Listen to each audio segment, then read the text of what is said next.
ବାଲେଶ୍ୱରର ଚାନ୍ଦିପୁର ସ୍ଥିତ ଆଇଟିଆଇର ଦ୍ୱିତୀୟ ପର୍ଯ୍ୟାୟ ବିଏମ୍ଡି ଇଣ୍ଟରସେପ୍ଟର କ୍ଷେପଣାସ୍ତ୍ରର ସଫଳ ପରୀକ୍ଷଣ ସାମୟିକ ଭାବେ ବିସ୍ତାରିତ ହେଲେ 10,000ରୁ ଊର୍ଦ୍ଧ୍ୱ ଗ୍ରାମବାସୀ। ଓଡ଼ିଶା ଉପକୂଳର ଏପିଜେ ଅବଦୁଲ କଲାମ ଦ୍ୱୀପ ସହିତ ଚାନ୍ଦିପୁର ସ୍ଥିତ ଏକୀକୃତ ପରୀକ୍ଷଣ କେନ୍ଦ୍ରରୁ ସ୍ୱଦେଶୀ ଜ୍ଞାନକୌଶଳରେ ବିକଶିତ ଦ୍ୱିତୀୟ ପର୍ଯ୍ୟାୟ ବାଲାଷ୍ଟିକ୍ ମିସାଇଲ୍ ଡିଫେନ୍ସ ବା ବିଏମ୍ଡି ଇଣ୍ଟରସେପ୍ଟର କ୍ଷେପଣାସ୍ତ୍ରର ସଫଳ ପରୀକ୍ଷଣ ହୋଇଯାଇଛି। ପ୍ରତିରକ୍ଷା ଅନୁସନ୍ଧାନ ଏବଂ ବିକାଶ ସଂଗଠନ ବା ଡିଆର୍ଡିଓ ଦ୍ୱାରା ବିଏମ୍ଡି ଇଣ୍ଟରସେପ୍ଟର ଅସ୍ତ୍ର ପ୍ରଣାଳୀ ଭୂପୃଷ୍ଠ ସମୁଦ୍ର ତଥା ଆକାଶ ମାର୍ଗରେ ନିୟୋଜିତ କରାଯାଇପାରିବ। ବିଭିନ୍ନ ସ୍ଥାନରେ ନିୟୋଜିତ ବ୍ୟବସ୍ଥାମାନଙ୍କ ଅଂଶଗ୍ରହଣରେ ଏହି ପରୀକ୍ଷଣ କରାଯାଇଥିଲା ବୋଲି ପ୍ରତିରକ୍ଷା ମନ୍ତ୍ରଣାଳୟ ପକ୍ଷରୁ ଏକ ପ୍ରେସ୍ ବିବୃତ୍ତିରେ କୁହାଯାଇଛି। ଏପିଜେ ଅବଦୁଲ କଲାମ ଦ୍ୱୀପସ୍ଥିତ ଲଞ୍ଚ ପ୍ୟାଡ୍ 4ରୁ ବୁଧବାର ଅପରାହ୍ନ 4:20 ସମୟରେ ନକଲ ଟାର୍ଗେଟ୍ ବାଲାଷ୍ଟିକ୍ ମିସାଇଲ୍ ଉତ୍କ୍ଷେପଣ କରାଯାଇଥିଲା। ଅତ୍ୟାଧୁନିକ ରାଡାର ମାଧ୍ୟମରେ ନକଲ ବାଲାଷ୍ଟିକ୍ କ୍ଷେପଣାସ୍ତ୍ରକୁ ଚିହ୍ନଟ ପରେ ଚାନ୍ଦିପୁରର ଏକୀକୃତ ପରୀକ୍ଷଣ କେନ୍ଦ୍ର ଲଞ୍ଚ ପ୍ୟାଡ୍ 3ରୁ ଅପରାହ୍ନ 4:24 ସମୟରେ ଉତ୍କ୍ଷେପଣ ହୋଇଥିବା ଦ୍ୱିତୀୟ ପର୍ଯ୍ୟାୟ ଏୟାର ଡିଫେନ୍ସ ଅନ୍ତର୍ବାୟୁମଣ୍ଡଳୀୟ ବିଏମ୍ଡି ଇଣ୍ଟରସେପ୍ଟର ମିସାଇଲ୍ ସଫଳତାର ସହ ଲକ୍ଷ୍ୟଭେଦ କରିଥିଲା।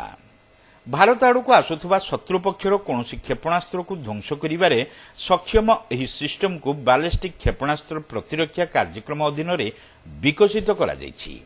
5,000 କିଲୋମିଟରରୁ ଦୂରତା ବିଶିଷ୍ଟ ବାଲିଷ୍ଟିକ୍ କ୍ଷେପଣାସ୍ତ୍ର ଧ୍ୱଂସ ପାଇଁ ଡିଜାଇନ୍ ହୋଇଛି ଏହି ବିଏମ୍ଡି ଇଣ୍ଟରସେପ୍ଟର କ୍ଷେପଣାସ୍ତ୍ର। ଅତି ଉଚ୍ଚ ବେଗରେ ଗତି କରୁଥିବା ଏବଂ ଲକ୍ଷ୍ୟସ୍ଥଳକୁ ସଠିକ୍ ଭାବରେ ଭେଦ ପାଇଁ ଏହି କ୍ଷେପଣାସ୍ତ୍ର ସ୍ୱଦେଶୀ ବିକଶିତ ଉନ୍ନତ ନିୟନ୍ତ୍ରଣ ବ୍ୟବସ୍ଥା ନାଭିଗେସନ୍ ଏବଂ ଗାଇଡ୍ ଆଲଗୋରିଦିମ୍ ଦ୍ୱାରା ନିର୍ମିତ ହୋଇଛି। ଦ୍ୱିତୀୟ ପର୍ଯ୍ୟାୟ କ୍ଷେପଣାସ୍ତ୍ରର ସଫଳ ପରୀକ୍ଷଣ ସମୟରେ ଏହା ଆଶା ଅନୁଯାୟୀ କାର୍ଯ୍ୟ କରିଥିଲା।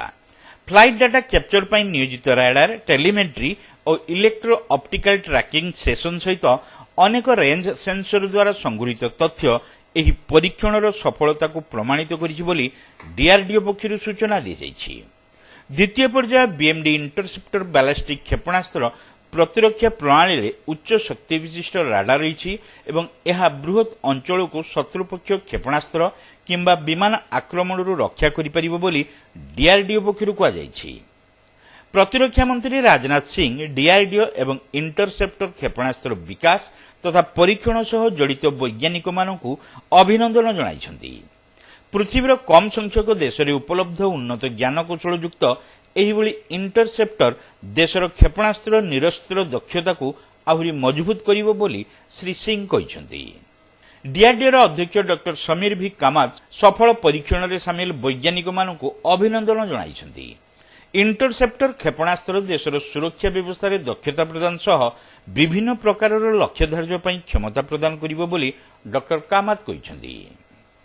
ଅନ୍ୟପକ୍ଷରେ ଏହି କ୍ଷେପଣାସ୍ତ୍ର ପରୀକ୍ଷଣ ପାଇଁ ଆଇଟିଆର୍ ଲଞ୍ଚ କମ୍ପ୍ଲେକ୍ସ 3ର 3.5 କିଲୋମିଟର ପରିଧି ଅଞ୍ଚଳର ଜନସାଧାରଣଙ୍କୁ ଅସ୍ଥାୟୀ ଆଶ୍ରୟସ୍ଥଳକୁ ସ୍ଥାନାନ୍ତର କରାଯାଇଥିଲା। ସେହି କ୍ରମରେ ଜୟଦେବ କସବା ଭୀମପୁର ଶାହାଜାନଗର କୁସୁମୁଳି ଖଡୁପାହି ତୁଣ୍ଡୁରା ଛଚିନା ଦୋମୁହାପାଟଣା କଣ୍ଡରଦା ଓ ବର୍ଦ୍ଧନପୁର ପ୍ରଭୃତି ଗ୍ରାମର ମୋଟ 10,581 ଜଣ ଲୋକଙ୍କୁ ଜିଲ୍ଲା ପ୍ରଶାସନ ପକ୍ଷରୁ ସ୍ଥାନାନ୍ତର କରାଯାଇଥିଲା। ସେମାନଙ୍କ ପାଇଁ ବର୍ଦ୍ଧନପୁର ବହୁମୁଖୀ ବାତ୍ୟା ଆଶ୍ରୟସ୍ଥଳୀ ଭୀମପୁର ବହୁମୁଖୀ ବାତ୍ୟା ଆଶ୍ରୟସ୍ଥଳୀ କଳାମାଟିଆ ବହୁମୁଖୀ ବାତ୍ୟା ଆଶ୍ରୟସ୍ଥଳୀ ଓ ନିଧିପଡ଼ା ସେବାଶ୍ରମଠାରେ ସ୍ଥାପିତ ଅସ୍ଥାୟୀ କେନ୍ଦ୍ରରେ ରହିବା ଖାଇବା ପ୍ରଭୃତି ବ୍ୟବସ୍ଥା କରାଯାଇଥିଲା।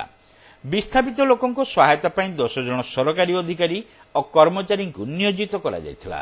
ସେହିପରି ପୋଲିସ ପ୍ରଶାସନ ପକ୍ଷରୁ 22 ଗୋଟି ପୋଲିସ ଫୋର୍ସ ସେକ୍ସନ ମୁତୟନ କରାଯାଇଥିଲା।